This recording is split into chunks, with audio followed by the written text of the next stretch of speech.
Have you ever thought about that moment? The moment when you stand tall, point your finger at the narcissist in your life. Maybe it's the person you love, the one who raised you, or a so-called friend, and shout, "I know who you are. I see right through your dirty games." Your heart pounds, adrenaline surges, and you think the truth will be a razor-sharp blade slicing through their facade. But stop right there. Don't do it. I'm not joking. I'm about to tell you a story. No, a series of stories that will prove to you that exposing a narcissist is not the solution. Not a victory, but a door leading you straight into a dark nightmare where you stand to lose far more than you ever imagined. I'm not here today to sell you empty promises or fairy tale endings. I'm here to strip the truth bare, a truth forged from my own scars, from tear-filled emails that flood my inbox every night, from people who have stood exactly where you might be standing right now. This is the story of narcissists, the ones who don't just destroy your life, but make you question your own worth, make you wonder if you are the crazy one in this twisted play. But don't worry, I won't just expose their cruelty. I will show you another way. A way to reclaim your power, to stand strong on your own 2 feet without ever having to say a word. Stay with me, hit that notification bell, because this journey will change the way you see everything. Imagine yourself sitting in an old, dimly lit kitchen. The yellowish glow from the overhead light casts long shadows, and the faint smell of cold coffee lingers in the air. A quiet reminder that everything here has been cold for a long time. Across from me sits my mother, the woman who once taught me how to tie my shoelaces, but has just finished a long, drawn-out speech listing every reason why, in her eyes, I am a failure. And all of this started with one small, almost whispered question. Can you apologize for hurting me? I wasn't expecting a hug. I wasn't expecting a promise to change, but I also wasn't expecting that cold, condescending smirk. You're the one who should be apologizing, she said, her voice dripping with the kind of indignation that made it sound like I had just insulted our entire bloodline. Her eyes lit up, not with the warmth of a mother, but with the predatory glint of someone who had just spotted a wounded animal. At that moment, I realized I wasn't just talking to my mother. I was facing a narcissist. And I did what so many of us have dreamed of doing in our darkest moments, when our endurance has been stretched to its breaking point. I stood up. The chair behind me wobbled, nearly toppling over. I pointed straight at her, my heart pounding so hard it felt like it might burst out of my chest. "You're a narcissist," I said, my voice shaking but resolute. "And I'm not putting up with this for another second." I imagined she would freeze, that she would fall silent, that maybe, just maybe, there would be the slightest flicker of shame crossing her face. But no, she tilted her head, lips curling into a sinister smile, her eyes gleaming like a wolf catching the scent of fresh blood. And then, for nearly an hour, I became the target of a verbal hurricane. I was selfish for daring to ask for an apology. I was delusional for thinking she had done anything wrong. I was everything she could never admit to being herself. I walked out of that kitchen feeling like I had just been swept into a tornado, my mind spinning, my heart shattered. I hadn't just lost, I had been obliterated. Not because I was wrong, but because I had foolishly stepped into her arena, where she was king, queen, and the one rewriting all the rules. That was the first time I learned a bitter truth. Calling out a narcissist is not the victory you imagine it to be. It's psychological suicide, an act that pulls you into a vortex of manipulation, self-doubt, and inescapable pain. But why? Why does something as simple as speaking the truth become a double-edged sword that turns against you? Let me explain, and you'll see this isn't just my story. It's the story of millions out there. Maybe it's even yours. A narcissist isn't just someone who thinks only of themselves or enjoys controlling others. They are survival machines, programmed deep in their psyche to never, never admit they are wrong. Think of it like a massive steel wall built inside their mind, an impenetrable fortress that no words, no evidence can break through. Science calls this a narcissistic defense mechanism, but I prefer to call it the the shield of self-deception. When you say, "You're wrong," or "You need to take responsibility," they don't hear the truth. Well, they don't sit there, reflect, and wonder if you might have a point. No, what they hear is an attack, a direct threat to the fragile ego they've spent their entire life protecting. And their reaction is not to listen, not to reason. Their reaction is to strike back, fast, brutal, and without mercy. Think about the people you've met. The boss who blames you for a failed project, even though they did nothing to contribute, then turns around and tells the whole team you're incompetent. The ex-partner who cheated on you then called you too sensitive when you cried, as if your pain was a crime that needed punishment. I get thousands of emails every week from people just like you. One person wrote, "I showed him a video about narcissism, thinking he might recognize himself.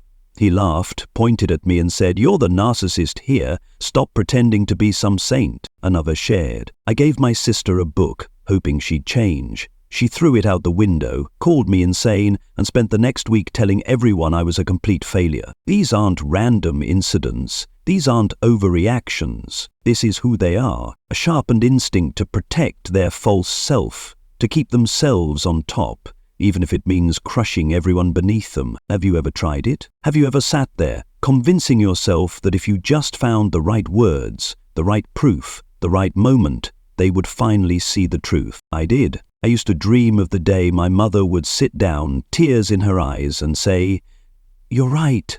I was wrong. I'm sorry." I used to believe that if I was patient enough, smart enough, I could break through that wall. But here's the truth no one wants to hear. They don't want to wake up. For them, waking up isn't liberation, it's death. The death of an ego built on lies, on manipulation, on turning everyone around them into a mirror that reflects their false perfection. They don't hear you. They never heard you, and they never will. Especially when you dare to point at them and speak the one thing they fear most, the truth about themselves. But don't turn away just yet. Let me tell you more stories. Stories from people who have walked through that door to hell and lived to tell the tale. This is Sarah from Texas. I received her email late at night when the computer screen was the only light in the pitch-black room. Her words trembled, as if she had just escaped from a battle she never wanted to be in. "I gave my husband a book about narcissism," she wrote. "I sat down with him, gently told him that we needed to change, for the sake of this family, for the kids." What do you think he did? He didn't sit quietly and read. He didn't nod in agreement. He didn't even argue to defend himself. He stood up, his eyes bloodshot like a trapped animal, and tore the book into tiny shreds right in front of her. "You're the crazy one here," he roared, his voice echoing through the quiet house. And then, for a whole month, Sarah became the #1 enemy in her own home. He manipulated the kids, fed them twisted stories about their mother, turning her into an outsider in the very family she had sacrificed everything to build. Each day passed like an endless war, and Sarah, she didn't just lose hope, she lost herself in the ruins. Then there's Jake from New York. A tough guy, the kind of person you'd think could take on anyone and walk away with a smile. Jake worked under a boss that anyone could recognize as a classic narcissist. Arrogant, blame-shifting, and never taking responsibility for anything. Jake decided he was done. "I recorded everything he said," he wrote to me. "Every insult, every unfair blame. Then I walked into the meeting room in front of the whole team, played the recording and said, 'Enough. I have proof you're wrong.'" What do you think happened? The boss didn't turn red. He didn't lower his head. He didn't apologize. He simply stared at Jake with cold, dead eyes, then fired him on the spot, without a single explanation. But the story didn't end there. The boss spread rumors throughout the industry, telling everyone that Jake was untrustworthy, a troublemaker, someone no company should ever hire. Jake lost his job. He lost his reputation. He lost the connections he had spent years building. All because he wanted justice. All because he believed that the truth would be powerful enough to change everything. Sarah and Jake are not alone. I receive stories like this every single day from wives, husbands, colleagues, friends, even children, all thinking that if they just shouted the truth loud enough, the narcissist would have to listen. But this is what I want you to burn into your mind. When you expose a narcissist, you don't just lose, you pay a price. They don't sit still while you uncover their weaknesses. They fight back with manipulation, with layers upon layers of lies, with the ability to turn you into the villain in the eyes of everyone around you. And they're not just good at this, they are masters at it. But don't despair, don't turn away, because right now I'm going to show you another way. A way to reclaim your power without stepping into their deadly trap, without ever letting them drag you down again. So, how do you win against a narcissist? Not by standing in front of them shouting the truth until your voice is hoarse, not by shoving books into their hands, playing videos in front of them, or dragging them into endless arguments that you know you'll never win. The only way to win is to walk away in silence, not because you're giving up, but because you're choosing to fight smarter. Listen to me, narcissists survive on the emotional supply they get from you. Your attention, your anger, your pain. Those are the fuel that keeps them going, the oxygen for their false sense of self. When you take all of that away, when you refuse to play their game, they panic. They don't know what to do when there's no audience left for their performance. I call this the silent dance. A strategy that requires no words but is more powerful than any confrontation you've ever imagined. Let me show you how, step by step, just as I did, to pull myself out of that trap. First, stop arguing. They want you to lose your temper, to scream, to lose control, because when you do, they win. The next time they throw an insult or a manipulative remark at you, don't respond.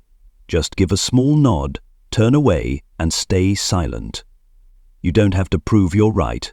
Your silence will do that for you. Second, build boundaries, little by little. See them less, say less, react less. Not because you're weak, not because you're afraid, but because you're taking back control, reminding yourself that you're not a puppet in their play. Third, find other sources of support. Real friends, real family, or simply someone who listens without judgment. You don't need them to survive. You need you and the people who truly care about you. I did this with my mother. After years of getting caught up in pointless arguments, of being manipulated into doubting myself, I decided to stop. I stopped responding to her provocative questions. I stopped trying to explain or justify myself. I simply withdrew. Not suddenly, but gradually, like the tide pulling away from the shore before a tsunami. And then something miraculous happened. After a few months, she stopped manipulating me. Not because she had changed, not because she suddenly became a better person, but because I was no longer prey for her to feed on. She had lost her emotional supply from me and had to find another target. It wasn't the kind of victory I had once dreamed of. There were no apologies, no tears. But it was my victory on my terms. You can do the same. The next time the narcissist in your life plays their usual tricks, you're too sensitive. I'm the real victim here, or any of the lies they love to use. You don't have to respond.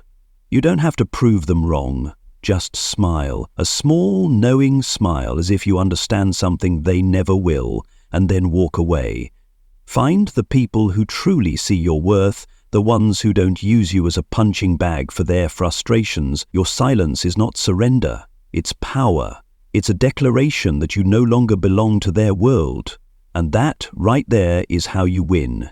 Not with words, but with action. By choosing yourself over the endless battle with them. A narcissist will never give you justice. That's the harsh truth we all have to face, no matter how painful it is. You will never get that Hollywood-style moment where they drop to their knees, admit every wrong they've done, and beg for your forgiveness. But here's something even more important. You don't need them to give you justice. You can give it to yourself. They don't need to know that you've seen through them, that you understand every trick, every lie. They will feel it, not through your words, but through your absence. Through the way you refuse to remain an audience in their twisted play. This is not losing. This is not running away. This is winning. A quiet, powerful victory that belongs entirely to you. I did it. After years of being trapped in my mother's manipulations, I freed myself, not by screaming in her face, but by stepping out of the cycle. Sarah from Texas did it too. After years of being turned into the enemy in her own home by her husband, she learned how to stay silent, how to protect her children and herself with unshakable boundaries. She stopped trying to change him. She changed how she dealt with him, and now she's reclaiming her peace one day at a time. Jake from New York, despite losing so much, is rebuilding his life from the ashes. He no longer seeks justice from the person who destroyed him. He's finding it in his own journey, in the new steps he chooses to take. And you can do it too, starting today, starting right now. If you've ever faced a narcissist, ever felt trapped in their web, ever thought you couldn't escape, share your story in the comments. I want to hear it, not because I can change your past, but because I know you're not alone in this fight. Subscribe so you don't miss more videos like this. Next week, I'll show you how to spot a narcissist from the very first encounter, before they ever get the chance to step into your life and bring chaos. Hit the notification bell, because you deserve to be protected.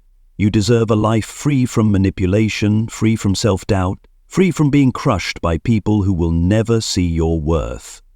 Thank you for being here with me today. I'll see you very soon, and until then, remember, you are stronger than they think, stronger than you ever believed.